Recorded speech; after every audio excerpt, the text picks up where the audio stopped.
ये कहानी है राजगढ़ में रहने वाली हीना की, जिसका इस दुनिया में कोई नहीं था। उसके परिवार में सभी सदस्य अनजाने कारण से मारे गए थे।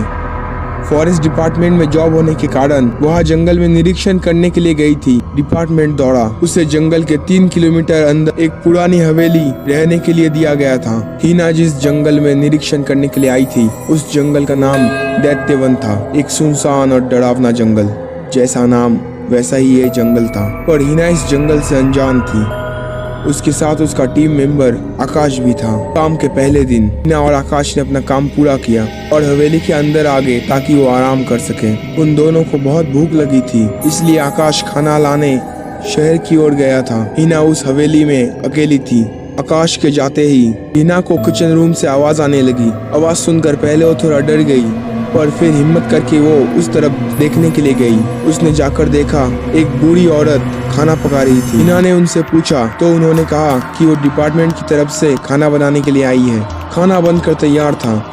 हीना ने खाना खा लिया और सोने के लिए चली गई, पर उसे नींद नहीं आ रही थी।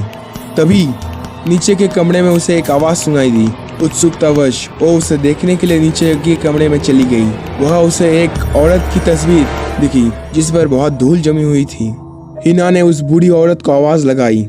वो बूढ़ी औरत आई और हीना ने उनसे पूछा कि ये कौन है। तो बूढ़ी औरत ने इशारे में कहा कि इसके बारे में मत पूछो और अपने पीछे आने के लिए कहा।